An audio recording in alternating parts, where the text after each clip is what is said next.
Para mí un Ujú. propósito superior es colaborar para poder dejar un mundo mejor que el que tenemos, ¿no? El líder que después la gente va a reconocer, que va a perdurar y que va a tener un legado, es aquel que empoderó a su equipo y que lo hizo brillar.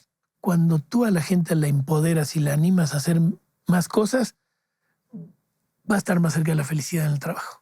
Hola, persona favorita. Bienvenida a un nuevo episodio de Injodibles. Cada semana entrevistaré a personas que realmente han alcanzado la felicidad, que han creado una vida más saludable, plena y feliz, que aman lo que hacen, pero sobre todo, que son quienes quieren ser.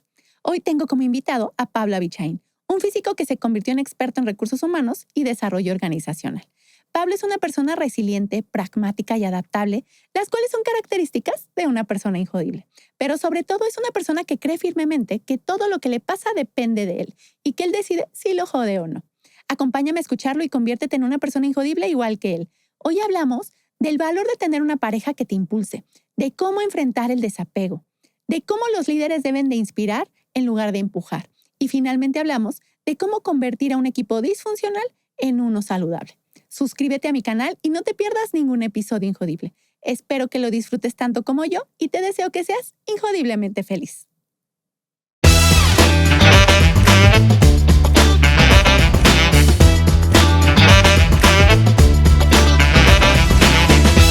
Hola, mi querido Pablo Avichain. Estoy súper emocionada de tenerte aquí en Injodibles. ¿Cómo estás? Súper bien, Nancy. Yo soy feliz de estar aquí contigo.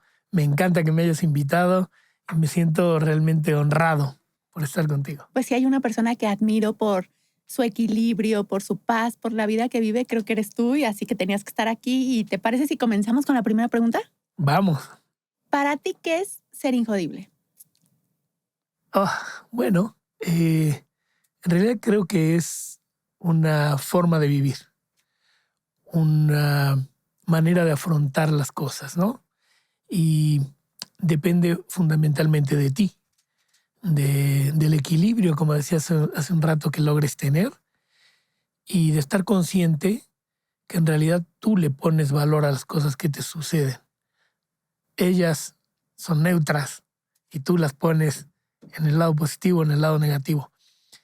Es cierto que con algunas es más difícil, pero si uno busca la manera, ese es el reto. Ser injodible es entender que a las cosas les ponemos valor nosotros, a las cosas, a las personas, a todo lo que nos rodea. Y si queremos, podemos hacer que no nos jodan.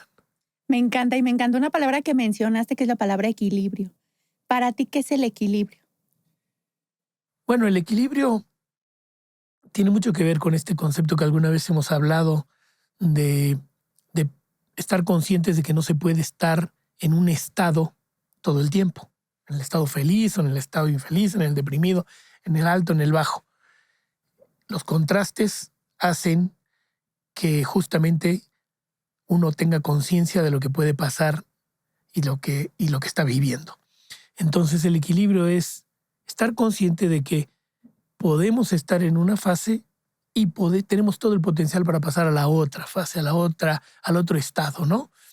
Y bueno, y tratar de llevar ese juego dinámico todo el tiempo, tratando de estar la mayor parte del tiempo bien, pero estando conscientes de que eso no es posible hacerlo permanentemente. Me Ese es el encanta. equilibrio.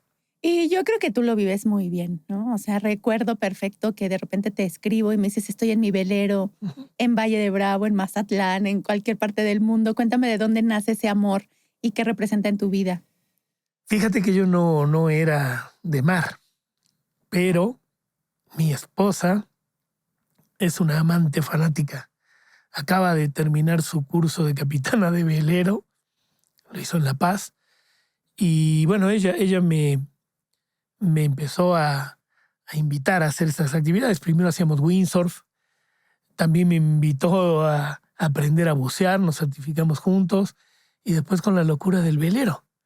Yo dije, ¿un velero? ¿De verdad? Y bueno, fuimos por uno y ahí estamos. Y sí, efectivamente es una cosa que compartimos y que aprendí a amar gracias a este impulso con ella, ¿no? Oye, qué bonito esto de tener una pareja que te impulse, ¿no? A tener este tipo de actividades. ¿Qué representa para ti este impulso que ella te da para atreverte a hacer cosas que Voy a no volver a hacías? eso del equilibrio, ¿no? En las relaciones también existe esto, ¿no? En todas las relaciones, equilibrio. Yo loco, tu cuerda, yo gordo, tu flaca, así, ¿no? Entonces, eh, en nuestra pareja se ha dado mucho el equilibrio y la complementariedad.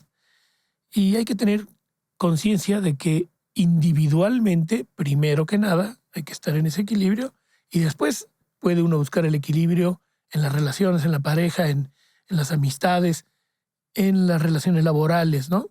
Entonces, eh, yo creo que el reto es encontrar la manera de complementarse y entender claramente que cada uno es un individuo puro, completo, que va a aportar a la relación una parte y que la relación le va a aportar una parte, ¿no? ¿Ya cuántos años llevas con tu esposa? 38. Que no se equivoque. 38, 38.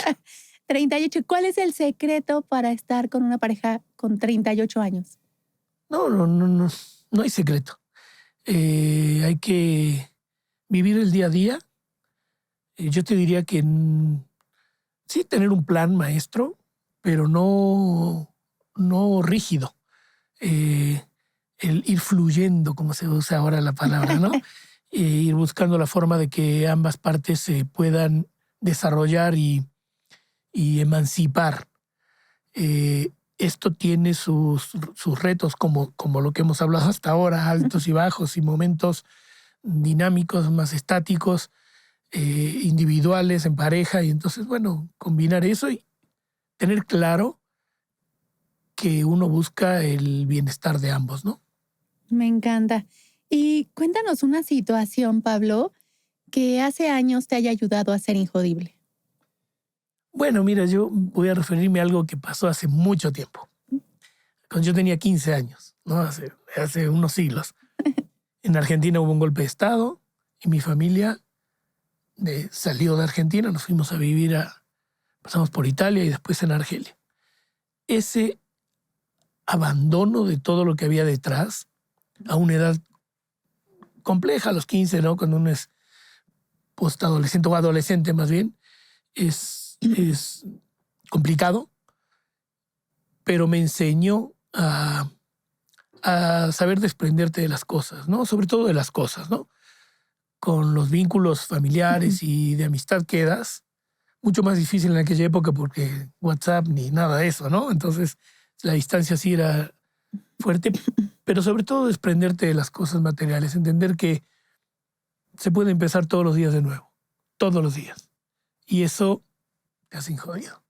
Exacto. Exactamente, nada te puede joder ya una vez que entiendes que depende de ti, de la manera de mirar hacia adelante, de entender lo que ha pasado detrás para tomarlo como una experiencia, pero mirar hacia adelante y tener un propósito. Me encanta. ¿Y qué propósito descubriste, no? Porque eso tiene que ver con los injodibles. Bueno, déjame recapitulo dos cosas. O sea, me encanta esto del desapego. Me encanta esto del desapego porque ¿cuántas veces nos hace no ser felices el apegarnos a relaciones, a cosas, a situaciones? ¿Y tienes algún consejo para que nos desapeguemos? Porque suena fácil, ¿no? De desapégate, eso es fácil, ¿no? Pero no es fácil. No. ¿Qué Y a le medida que vas teniendo cosas, vamos a poner cosas o situaciones o relaciones, se hace más difícil. Porque entras en una especie de zona de confort, donde tienes todo aquello que te va causando el placer, pero no la felicidad. Exacto. Y entre esas dos cosas hay diferencias, ¿no? Bueno, el consejo sería darle el valor adecuado a cada cosa, entender por qué te gusta eso y qué sucede si no lo tienes. ¿Qué sucede verdaderamente si no lo tienes, ¿no? Realmente después, cuando haces un buen balance, un análisis maduro, te das cuenta que se necesita poco y lo poco que se necesita poco. Exacto, me encanta. Se necesita poco para ser feliz. Y la Sí, verdad es que creo que ese tema del apego es algo que muchos seres humanos tenemos que trabajar y tiene que ver mucho con esas preguntas poderosas que me encanta que nos reflexionas, ¿no? O sea, ¿por qué estás apegado? ¿para qué te sirve? ¿Qué te suma? ¿No? ¿Qué va a pasar en el futuro Claro. si no lo tienes? Y eso cómo te permite avanzar. Y también creo que tiene que ver con el presente, pero luego hablas del propósito, te interrumpí, pero cuéntame, ¿qué propósito descubriste y cómo lo descubriste? Te comento algo antes, ¿no? Esto que estamos diciendo, por supuesto, hay que ponerle eh, en contexto. Uno habla desde un privilegio, donde tenemos resueltas un montón de cosas básicas, ¿no? Cierto. No estamos hablando de apego a esas cosas. Esas hay que tenerlas garantizadas y ojalá todos pudiéramos tener acceso a ella para entonces sí poder desapegarnos de las que son superficiales o dispensables. Me encanta tu comentario. Y de ahí vengo al propósito, ¿no? Para mí un propósito superior es colaborar para poder dejar un mundo mejor que el que tenemos, ¿no? Y creo que pasa por justamente esto de pensar de que un mundo mejor sería en aquel donde todas las personas pudieran tener satisfechas sus necesidades y poder entonces estar en esta tranquilidad de decir, bueno, ¿de qué me desapego? Y creo que eso está lejos de estar garantizado, muy lejos, ¿no? Y sí, ¿y a ti cómo te sirvió detectar ese propósito en tu vida? Bueno, yo creo que mi familia tenía mucho este valor de tratar de ver no solo por uno mismo, sino por el contexto en el que uno se mueve, por entender que no vamos a poder alcanzar el estadio perfecto social si hay alguien que no tiene todo lo que necesita. Y fíjate, esta es una palabra importante, lo que necesite, lo que necesite. Y hay muchas personas que no lo tienen. Cierto. Y hay personas que necesitarán tener billones.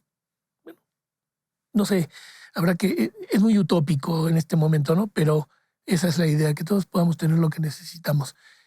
Y bueno, ahí hay que trabajarle duro. Oye, y sales a los 15 años, bueno, estás allá en Argelia, creo que dices, y después, ¿cómo empieza este camino creo que eres ingeniero, si no me equivoco, ¿no? Y terminaste en recursos humanos. Entonces, ¿cómo fue ese camino? Y venos contando, porque les quiero decir a mis injodibles que no necesariamente estudiar una cosa significa que no puedes vivir para lo que te hace feliz. Y creo que tú encontraste eso. Entonces, ¿cómo es que llegas? Cuéntanos un poco. En realidad soy físico. Físico, ingeniero físico, imagínate. Y bueno, eso es lo que yo quería estudiar desde chico. Desde chico, en el pueblo donde vivía, había un hombre, un físico que tenía un observatorio y era astrofísico, y eso a mí me fascinaba, ¿no? No entendía bien qué era, porque era un niño, pero me parecía que era lo importante. Y después, además, como era lo más difícil para estudiar, dije, eso es lo que yo quiero estudiar. Pero bueno, esa era la visión de niño. Ya cuando estuve en la carrera, me encantó. Me parece que las ciencias exactas, la filosofía y las materias puras tienen un valor muy importante en el desarrollo de la sociedad y de la cultura. Sin embargo, en nuestros países es medio difícil encontrar fuentes de trabajo que no sean en la universidad, donde trabajé un tiempo muy a gusto. Me encantaba dar clases, investigación, pero bueno, eso de repente apareció una oportunidad de algo, justamente con algo raro, porque yo hablaba francés, que una empresa de origen francés necesitaba, me metí en algo que tenía un poco que ver, o casi nada que ver, ¿no? Más bien con ingeniería. Y de ahí fue evolucionando, y dentro de esta empresa, en la que estuve 30 y tantos años, que es Edenred, fui haciendo diferentes cosas, ¿no?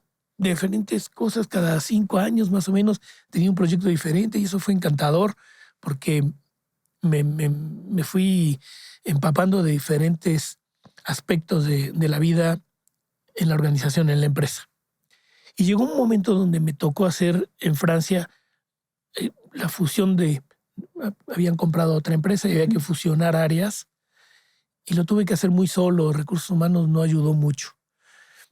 Y me di cuenta que era muy importante. Entonces, cuando regresé a México, dije que lo que quería hacer era prepararme para ayudarle a la organización en México a hacer la transformación digital que tenía que hacer. Me dieron la oportunidad, me fui a la universidad a estudiar un poco de cosas de recursos humanos. No aprendí nada, pero me fui a Silicon Valley, fíjate, a visitar unas empresas. Fuimos con una delegación de Amedir y vimos como 10 empresas y regresé muy inspirado por aquello. Y nos aventamos una transformación muy fuerte y me dieron muchas oportunidades de cambiar cosas de fondo. Y bueno, muy feliz porque los últimos 8 años trabajé exclusivamente en recursos humanos, transformando la organización. Oye, suena fácil, ¿no? Que dices, me dieron la oportunidad de cambiar de un área de operaciones a un área de recursos humanos, pero ¿qué le dices a las personas que nos ven, que quieren ser Injodibles y que quieren a lo mejor esas oportunidades? Porque algo hiciste, no nada más pedirlo, ¿no? Hay que buscarlas. El entorno es muy importante. Hay empresas que son más rígidas. El Enred era muy amplio y te dejaba meter las manos, como se dice, ¿no? Pero bueno, hay que animarse. Lo que yo les diría a las personas es eso. Hay que animarse, hay que levantar la mano. Hay que quitarse el síndrome del impostor. Saber que uno puede. Tener conciencia de lo que puede y lo que no puede, ir a aprenderlo. Y si no puede aprenderlo porque sus capacidades no le dan, bueno, entender hasta dónde. E ir tratando de ser un poco mejor cada vez. Levantar la mano y decir, yo puedo hacer otra cosa, ¿no? Oye, ¿y cómo le dices a las áreas de recursos humanos? Porque viviste un proceso en donde dices, híjole, recursos humanos me dejó solo. Y creo que eso le puede pasar a muchos directores o a muchas áreas en donde perciben que recursos humanos no está para ayudarlos. ¿Qué recomendaciones les das a ambas partes? Creo que aquí hay un círculo vicioso, ¿no? O sea, por un lado, las áreas de recursos humanos a veces crecen de una manera poco estructurada. La empresa, pensemos en una empresa pequeña que tiene que pagar la nómina y nada más, y después va haciéndose grande y vienen otras necesidades y la persona que originalmente tomó ese puesto no tiene la formación necesaria para eso. Entonces se queda así y al quedarse así no se sienta en la mesa de la más alta dirección y entonces no es tomada en cuenta y entonces no hace cosas de peso estratégicas para la empresa. Entonces este círculo vicioso hay que romperlo por algún lado. Lo mejor es cuando la alta dirección está consciente y entonces lo rompe la alta dirección y dice, yo voy a ponerle recursos, voy a traer recursos humanos a la mesa de la estrategia. Pero si eso no sucede, la gente de recursos humanos tiene que mostrar que puede aportar en la estrategia de la empresa. Es mucho más difícil cuando viene de abajo para arriba. Pero bueno, si no viene de arriba para abajo hay que intentarlo. Y si no, cambiar de empresa. Ir a buscar una que sí tenga la filosofía donde se entienda que fundamentalmente las personas hacen las empresas, ¿no? Me encanta. ¿Y cómo te considerabas como director de recursos humanos? O sea, ¿qué decía la gente de ti? Ahorita les contaré una historia mía. Era un poco gruñón. ¿Pero qué significa gruñón y por qué? Y bueno, un poco la inmadurez mía de poder transmitir la visión, esa es la misión número 1 del líder, ¿no? Transmitir la visión, explicar, poner el lugar donde soñamos estar y entonces sumar a la gente hacia allá. Entonces, cuando no somos muy capaces de hacerlo muy bien, entonces empujamos en lugar de inspirar. Empujamos y entonces, bueno, eso pues un poco brusco. No sé si te creo, pero bueno. No, créeme. Sí. Yo recuerdo también que eres especialista o te especializaste mucho en desarrollar skills de liderazgo, ¿no? Entonces, cuéntanos un poquito, porque creo que es una carencia en muchas empresas. Lamentablemente, he visto muchos equipos que crecen y no tienen los skills y los dejan seguir creciendo. Es una bola de nieve. El 80% de los líderes, no, más bien, el 80% de la cultura es sostenida por los líderes. Claro. ¿Tú qué recomendaciones nos das en este tema? Efectivamente es un tema. Muchas veces tener los famosos hard skills hace que nos fijemos en una persona porque hace bien su trabajo desde el punto de vista técnico. Lo hacemos crecer y ser responsable de un equipo y nunca pensamos en que hacen falta otro tipo de skills, para decirlo en inglés, o habilidades que no necesariamente se tienen. Y como cualquier habilidad, se pueden aprender. Esto es importante. Se habla mucho del líder nato o de nadie es nato en algo. Puede tener más facilidad para las matemáticas, puede tener más facilidad para una cuestión u otra, pero las habilidades se aprenden. Y entonces en una organización donde se haga crecer a alguien para que sea el líder de un equipo, se debe invertir o estar atento a ver si la persona tiene esas mal llamadas habilidades soft skills, ¿no? Habilidades suaves. Son power skills, les gusta llamar a la gente. Para mí, como te decía hace un rato, la capacidad de compartir una visión es una de las cualidades indispensables en un líder. Sin embargo, algo que he aprendido, que estoy llevando a la práctica mucho últimamente, es que para ser líder, fíjate, te voy a dar un tip. Ay, a ver, Injodibles, atención. Hay que saber delegar. Amo, me encanta esa. Casi es un sinónimo de liderazgo. El que está solo y tiene una tarea a su cargo no puede delegar en nadie porque está solo.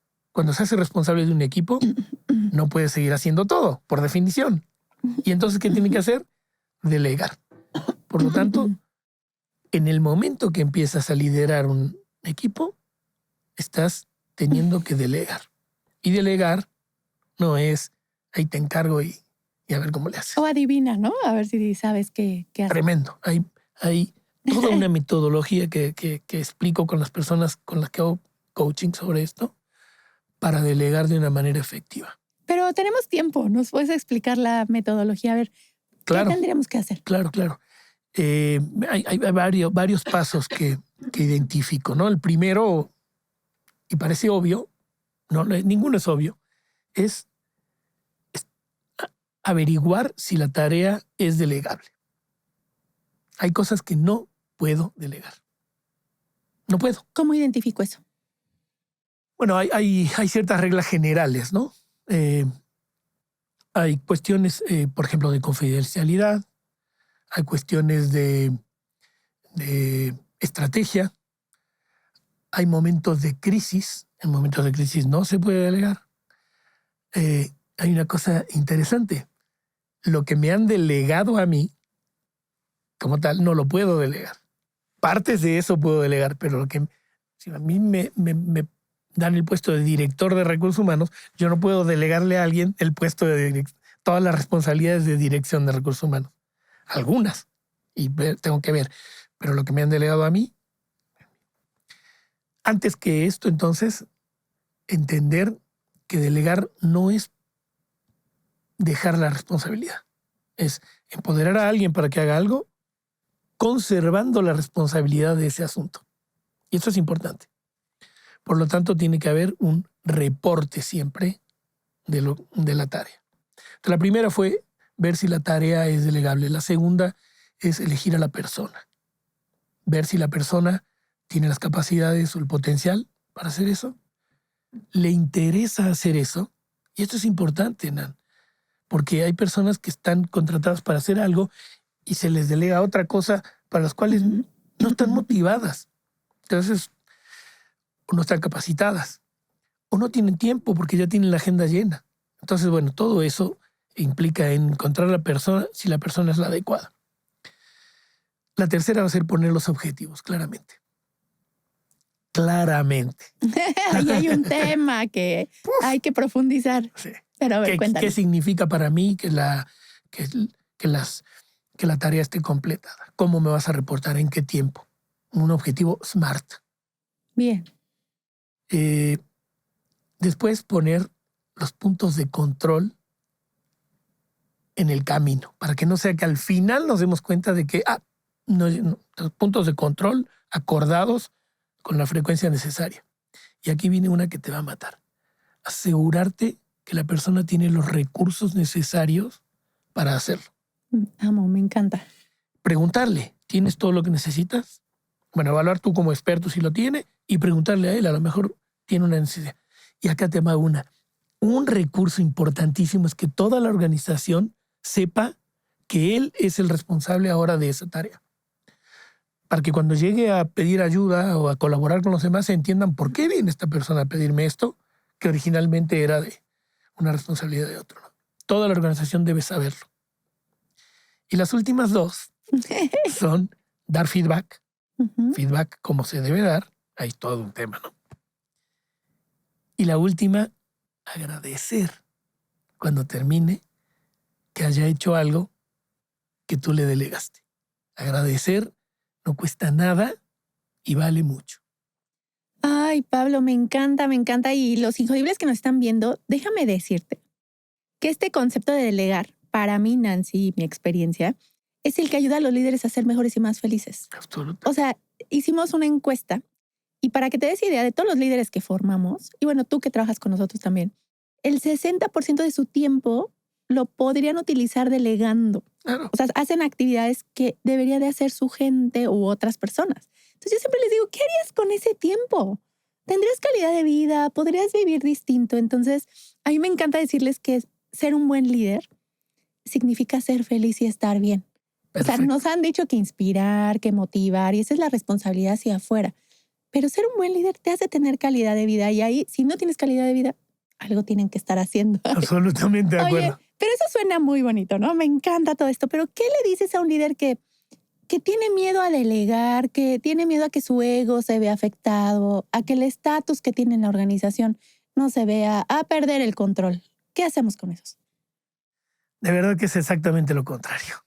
O sea, el líder excelente, el líder que después la gente va a reconocer, que va a perdurar y que va a tener un legado, es aquel que empoderó a su equipo y que lo hizo brillar. No es aquel que hizo todo él solo. No, eso no existe. Y es más, va contra la evaluación después que hace la Sí. gente de los jefes o líderes que hemos tenido, ¿no? No, todo lo contrario. Yo les diría, háganlo con metodología para no perder el control, para no sentir estrés, para poder ser feliz y estar tranquilo. Háganlo con la metodología que pueden aprender, que estos pasos que les comento y que uno puede desarrollar para estar tranquilo y empoderar al equipo. Empoderando al equipo, la gente es feliz cuando la empoderamos y viene y te agradecen que los hayas empoderado y los hayas ayudado a ser mejores y a hacer mejores cosas y a progresar. No necesariamente tiene que ser mayor remuneración, ya sabemos que es importantísimo, pero no es lo único. Entonces, al contrario, no van a perder el control. Si lo hacen de una manera correcta, no van a perder el valor para la empresa. Al contrario, las personas más valiosas son aquellas que tienen equipos más fuertes, más brillantes, más desarrollados, más empoderados. Entonces, sí, anímense a hacerlo bien. Piensen en todas las etapas que hay que hacer. Dijimos, delegar es una responsabilidad que pongo en manos de otras, pero yo sigo siendo el responsable de que eso se lleve a cabo. Me encanta. Y incorporaste un elemento que tiene que ver con la felicidad y es el agradecer. Y creo que ese elemento es muy carente en las organizaciones. Y cuando tú le agradeces a la persona y le agregas los comportamientos que tuvo, que impactaron en el resultado y el impacto que esa persona tuvo en ese resultado, de verdad es impresionante porque a la siguiente que le pidas, esa persona va a estar al doble de comprometida. Entonces, me encanta. Oye, y también sé que me coacheas o coacheas a directores generales, directores de alto nivel. ¿Qué te has encontrado ahí que son los mayores desafíos para que la gente que nos ve que es injodible y que quiere ser mejor director pueda incorporarlos? Bueno, hay toda una variedad, ¿no? Hay algunos cuyas organizaciones y otra vez es un juego dinámico, están un poco solos en esto. Porque la organización los aísla o porque ellos se aíslan de la organización. Eso es dinámico, ¿no? Creo que en general la responsabilidad es más bien de él, ¿no? Hay que entender que cuanto más diverso sea el comité de dirección, el comité con el que trabaje el director general, más rica va a ser la solución que encuentren. Entonces, los buenos directores son aquellos que forman un equipo donde no son iguales a él. Nada de que a mí tráeme un igualito a mí, de mi misma escuela, de mí. Eso es tremendo. En las organizaciones más creativas, más ricas, más desafiantes, más dinámicas, hay diversidad. Y diversidad de todo tipo, ¿no? Diversidad de género, de edad, de cultura, de formación. Eso hace que el comité sea mucho más potente en las soluciones que encuentre. Entonces, ayudarles a que se animen a contratar personas diferentes, es una palabra importante, es un punto. El otro es ¿no? De saber delegar una vez que ya tienes armado tu equipo. Y en general, bueno, esto que te comentaba, que es quizá la misión más importante, que es transmitir la visión. Ser capaz de decirle a la gente, hacerle ver ese lugar donde podemos estar. Después analizar dónde estamos y cómo vamos a hacer para ir. Pero primero, compartir esa visión. Porque eso... Pues creo que te viste muy sutil. Yo conozco otros problemas más graves en las altas direcciones.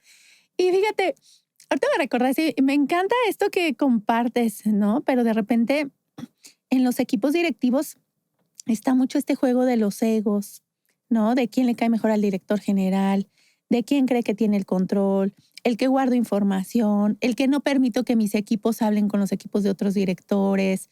Eso de verdad está en las organizaciones. ¿Qué recomendaciones nos das para que un equipo disfuncional en la alta dirección pueda empezar a convertirse en un equipo más sano? Yo creo que un punto importante, y esto lo he constatado muchas veces, es ser capaces de pedir ayuda. Contratar coaches. Contratar gente que, habiendo tenido experiencias pasadas o diferentes de diferentes áreas, industrias, te ayude a ver las cosas desde otro ángulo. Este es un punto que tiene mucho que ver con el ego, ¿no? ¿Cómo voy a necesitar yo, que he creado esta empresa? Nadie sabía hacer esto hasta que yo lo inventé, incluso así. Y me va a venir tu cuate a decir, ¿qué onda? Bueno, si uno se baja 2 escaloncitos de ese ego y pide ayuda, va a encontrar cosas en las que puede mejorar. Ese es un punto importante, ¿eh? Sobre todo en aquellos que son exitosos. El que tiene éxito dice, ¿para qué necesitaría yo que un cuate me venga a decir algo, ¿no? Entonces, pedir ayuda a expertos que hayan pasado por situaciones, o sea, que estén certificados, ¿no? Organizaciones como LIV 13.5 te pueden ayudar a encontrar a la persona que te apoye en diferentes campos, ¿no? A veces son cuestiones técnicas, a veces son cuestiones organizacionales, a veces son cuestiones humanas, muchas veces más que nada son esas, ¿no? Entonces la primera es abrirse a ver, participar en otros foros, ¿no? Entrar en asociaciones. No necesariamente si está la competencia yo no voy a ir a ver, entendiendo que hay cosas que no vamos a compartir, pero compartir y hacerse ayudar. Estos son buenos hábitos que muchas veces están prohibidos por el ego del director. El segundo fue uno de los que ya hablamos, armar equipos diversos. No creer que todo tiene que tener el punto de vista ingenieril o de leyes, o dependiendo de donde estemos. No, hay puntos de vista que pueden venir a aportar y estar abierto a eso, ¿no? Creo que esas dos cosas, bajarse del pedestal del ego, acercarse a las personas, preguntar. Esta es otra. Siempre preguntar primero. Generalmente, cuando tenemos experiencia, llegamos a una reunión y decimos lo que hay que hacer es tal. Primero pregunten a su equipo. ¿Qué creen que hay que hacer? ¿Qué crees que hay que hacer? ¿Qué crees que hay que hacer? ¿Qué crees que hay que hacer? Y hablar último. El líder tiene que hablar al último. Pensamos que no, que el líder tiene que decir al principio, vamos para allá. Y eso frustra mucho a las personas, inhibe mucho a los demás a dar su punto de vista y además nos impide ver si hay alguien que tiene un punto de vista mejor. Porque como el líder dice, vamos hacia allá, ya se acabó, ya nadie más. Entonces, si primero pedimos el punto de vista a todos, vamos a obtener mucha información. También vamos a obtener información si las personas nos están dando malas ideas. Claro. De que entonces tengo un equipo muy débil y poco creativo. Entonces, preguntar primero sería un consejo muy importante. Oye, me gusta mucho esto que comentas y mi siguiente pregunta sería, ¿hay equipos que, como ves, he dicho que ni aunque les pongas aceite corren, algo así, ¿no? Y de repente creo que hay directores que tienen que tomar decisiones, ¿no? Porque hay personas que ya son tóxicas, que ya están dañando a los equipos, pero a veces dicen, es que técnicamente es muy buena. O sea, no puedo despedirlo porque domina su área. ¿Qué impacto esto tiene en la organización y en la cultura? Tocas un punto muy importante. Sobre todo cuando son esas personas históricas en la organización, ¿no? No, pero es que siempre ha hecho y él sabe cómo se hace eso y ni modo. Es un hijo de la fregada, pero la nómina sale a tiempo, por decir algo. O trata muy mal a su gente, pero logramos el objetivo de ventas. Eso es nefasto, porque además está dando el mensaje que dentro de esta organización lo importante es sacar la nómina a tiempo o alcanzar el objetivo de venta y las personas no importan. Porque premiamos a esta persona y la mantenemos en su puesto y dejamos que él esté desarrollando esa cultura en nuestra organización. Entonces, si nos parece que alguien está haciendo algo que va en contra de los principios de nuestra cultura, o lo enderezamos, si lo logramos bien, o lo expulsamos. Porque justamente está destruyendo la cultura de la organización. Y si le damos el poder, porque los de abajo dicen no representa la cultura, pero él tiene el poder, él es el que nos da los aumentos, es el que nos califica, etcétera, pues no hay que ser como él. Y entonces los que tienen una visión a lo mejor más adecuada a la cultura se van a ir. Por estar abajo de un jefe tóxico. Entonces la recomendación es tomar esas decisiones, quitar a esas personas de la organización. Tratar primero de formarlas, como dije, de enderezarlas. Difícil. Muy difícil. Sobre todo cuando son históricos. Sí. ¿No? A veces sucede incluso cuando contratamos a alguien nuevo. Creemos que va a encajar o porque trae los skills técnicos decimos bien y nos damos cuenta que no. Expulsarlos de la organización. Yo estoy súper de acuerdo. Tristemente, ¿no? Muchos directores valoran más esos skills técnicos y el resultado que en realidad el impacto en la cultura porque no se dan cuenta. Tengo 2 o 3 clientecitos que estamos trabajando eso, pero me parece súper interesante que inclusive esas personas, porque también viene el otro lado, cuando la persona decide no cambiar y es expulsada. Y aquí va un mensaje para mis injodibles porque tenemos que ser conscientes en qué momento ya tenemos que cambiar. Y sabes que me da tristeza porque conozco a 2, 3 personas que han sido expulsados y hasta que no fueron expulsados se dieron cuenta que tenían que cambiar. Y ahí ya no pueden encontrar trabajo, les está costando mucho que alguien más, otra organización les dé la oportunidad. Entonces, ¿por qué a veces esperar, ¿no?, a que te expulsen para poder tomar una decisión de cambiar tu personalidad? Fíjate que es otra vez un círculo un poco vicioso. Si tú alcanzas los objetivos y el jefe te dice, bien, vendiste lo que había que vender, pero no te dice las muertes que causaste en el camino y lo incorrecto, bla, bla, bla, solamente te dice, bueno, lograste el objetivo, ¿por qué vas a cambiar?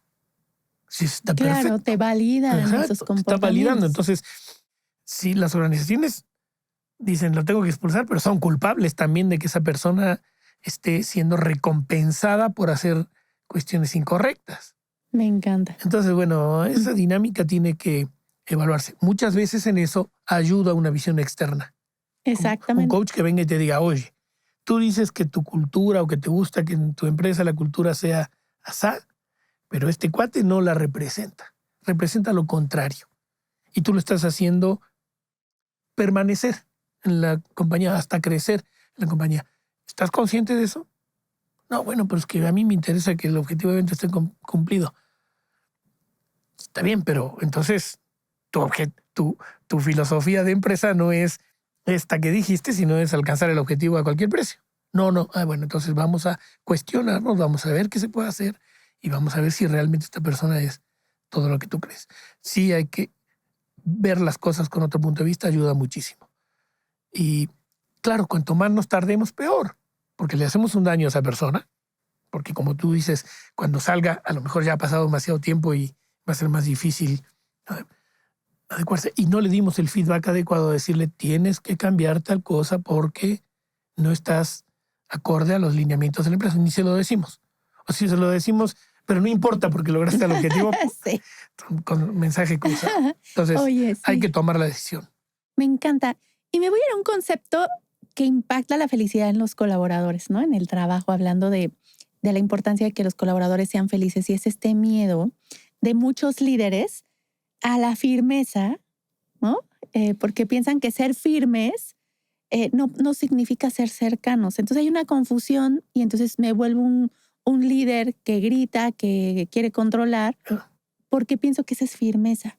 ¿Qué mensaje les darías a estos líderes que están usando ese tipo de skills negativos? Yo creo que el no abordar o enfrentarse a la necesidad de ser firme en algo, al cabo de un tiempo nos cobra y entonces viene el grito, la locura y este cuate, digamos, todo muy bien y de repente se volvió loco por no haber puesto barreras de contención o aclaraciones antes, ¿no? El temor a tener que ser firme en algo y por lo tanto un poco menos popular nos lleva a ser vagos en la transmisión de los conceptos y eso al rato se vuelve un problema, como con un niño caprichoso. No ponerle los límites al principio hace que al final le tengamos que dar un manazo. Eso es terrible, es muy malo como método de gestión, digamos, ¿no? Entonces, más vale evaluar a bien corto plazo, dar feedback, explicar el por qué. El no a algo puede ser un sí a muchas otras cosas. Si yo digo no a algo hoy, vamos a poder tener todos estos otros sís. Entonces hay que animarse a decir el no y entender que es parte de la responsabilidad de la buena formación del equipo. Sí, y entender que el ser firme significa ser firme en las cosas como las dices, cuidar los modos, cuidar las formas. No significa que seas agresivo, ¿no? O sea, al final puedes ser firme y cercano, pero no puedes ser capataz y esperar que la gente sienta tu cercanía. Entonces, que no confundan porque creo que las organizaciones necesitan esos líderes firmes y cercanos con lo que tú nos dices. Tú eres un líder muy querido, tu gente te quiere, te adora, se expresan bien de ti. ¿Cuál consideras que es el mejor legado que como líder le dejaste a tus equipos? Bueno, creo que una cosa importante fue explicar que tienen la palabra, que uno contrata a personas inteligentes para que vengan a aportar y no para que vengan solamente a recibir órdenes o a tener instrucciones cortas y poco margen de creatividad. Entonces, en general, una cosa que les decía, miren, aquí no hay un botón rojo que si uno lo toca explota la empresa. Entonces, anímense a proponer cosas.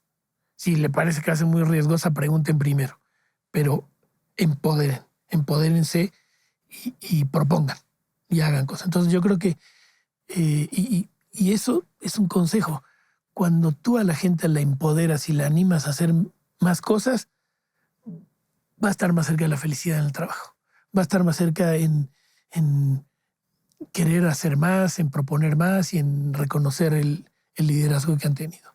Entonces yo te diría que eso, ¿no? Wow. Dejarles un espacio cada vez más grande. Me encanta porque la felicidad en el trabajo tiene que ver con ayudar a las personas a que sean quien quiere ser. Entonces, si la persona puede ser quien quiere ser, levanta la mano, tiene una idea, se siente escuchada, valorada, por supuesto que se va a sentir feliz en el trabajo y eso me encanta. Y bueno, ¿qué te parece si damos un giro un poco a este podcast ya para ir al cierre? Te quiero preguntar algunas cosas, tienes que contestar lo primero que viene a tu cabeza y veamos qué te ayuda a ser más injodible, ¿no? ¿Cuál es tu gusto culposo? Ay. Me gusta ver el fútbol americano de pe a pa.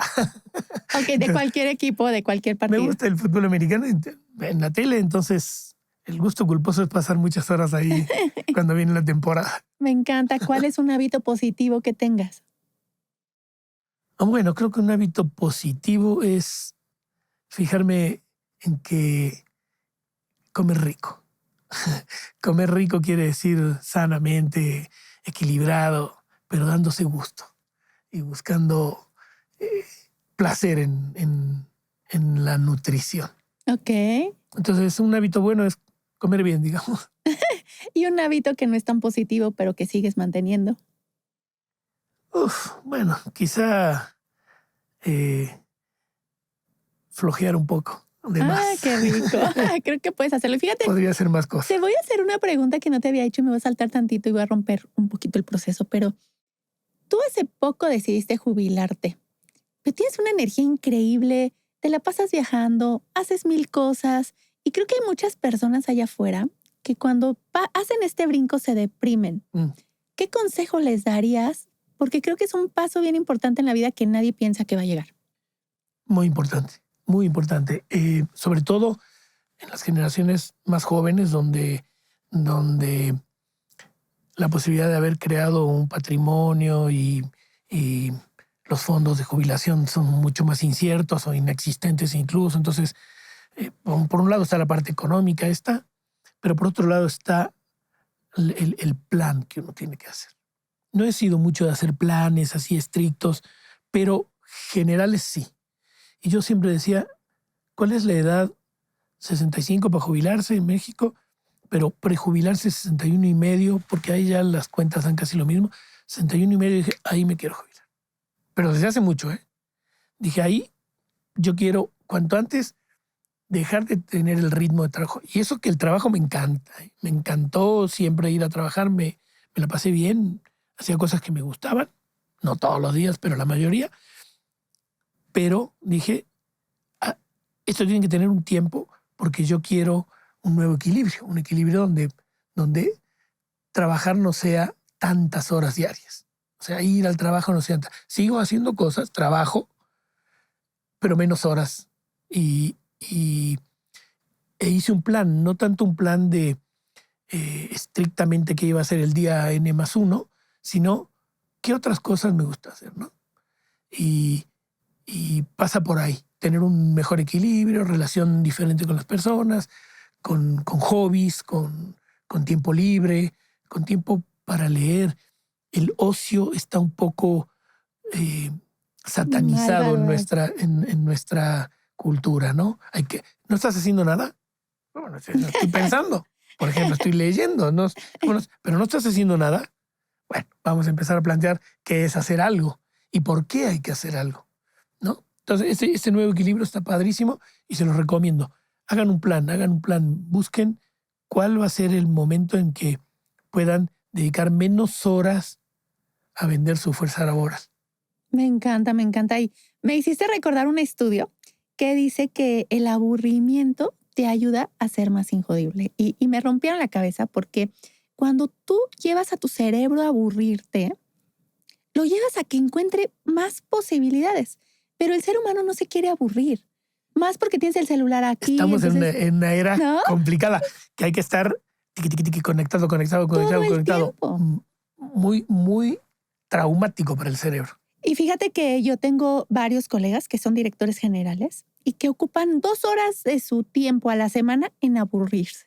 Entonces, no tienen celulares, no tienen revistas, no tienen un libro. O sea, están pensando, como dices tú, así, dejan ver que fluye y me dicen, Nan, no tienes idea las cosas que se me ocurren en esas 2 horas que no estoy haciendo nada. Entonces, mis injodibles, hay que aplicar ese tema. Sí, fíjate que no estoy haciendo nada. Ya suena grave, ¿me entiendes? Sí. No, es ese momento donde el cerebro hace otro tipo de funciones y viene la Sí, cosa el eureka, disruptiva, ¿no? exactamente. Claro, me encanta. Pero bueno, regresando. ¿Qué querías ser de niño? Te digo que desde muy chico me agarró con que yo quería ser físico, O sea, sí, porque sí quería estudiar cumpliste tu las sueño. estrellas y veía una Ok, cosa así ok. medio romántica, pero sí, yo quería ¿Y qué desde le chico. dirías a ese niño chiquito que quería ser físico y terminó siendo director? Hazlo de nuevo, hazlo de nuevo, llévate por delante las cosas y ve cambiando y ve reorientando cada día la manera de hacerlo.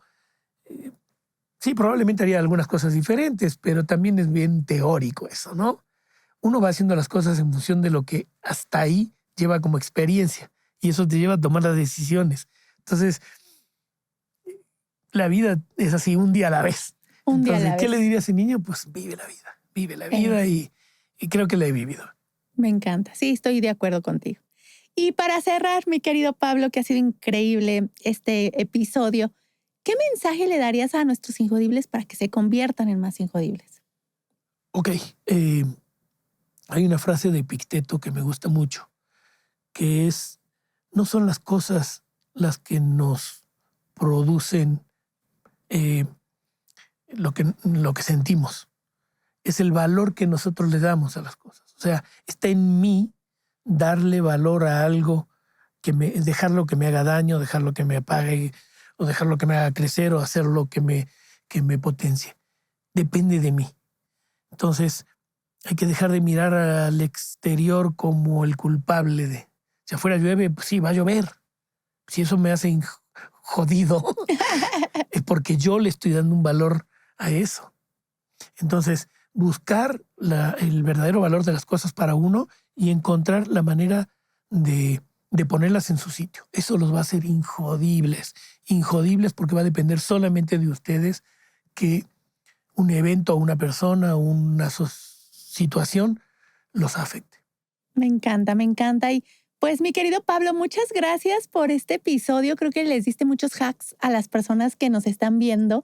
Y pues, ¿qué crees? Te tenemos un pequeño regalito Tú siempre eres un de detalle. nuestros patrocinadores Qué de Big bárbaro. Box. Big Así Box que espero que te guste. Claro que sí, vamos a abrirlo delante de todos. Exacto. Oye, y mientras tanto, ¿dónde te pueden encontrar? Bueno, yo soy poco de redes sociales. Estoy en LinkedIn como Pablo Abichaín. Ahí me encuentran fácilmente. Ese apellido no hay tantos. Y les voy a dar mi email, ¿no? Ajá. Entonces es un número 1, pablo.abichain@gmail.com. Ahí lo ponemos en las notas, no te preocupes. Perfecto. Pero bueno, esperemos que te guste este regalo de nuestros amigos de Big Box. Te tocó una categoría Blend. Blend ¡Wow! significa que vienen más de 300 experiencias. Él puede elegir cuál quieres. ¡Qué y padre! ahí está, Miren, para que tengas más felicidad. ¿Qué te está parece? genial, genial. Y bueno, voy a ver si regreso contigo y te cuento qué elegí. Exacto. Eso es lo que esperamos, la foto. ¡Wow! Algo más que Hay quieras muchas decirle. cosas que tentadoras aquí. Exacto. Muchísimas gracias. Gracias a ti, gracias a Big Box y gracias a ustedes por haber seguido hasta ahorita. Bueno, mis personas favoritas, ¿qué les puedo decir? Este episodio estuvo increíble, lleno de muchos hacks para que tú puedas ser más injodible. Así que te recuerdo que tú tienes el poder de ser feliz. Nos vemos en el siguiente episodio.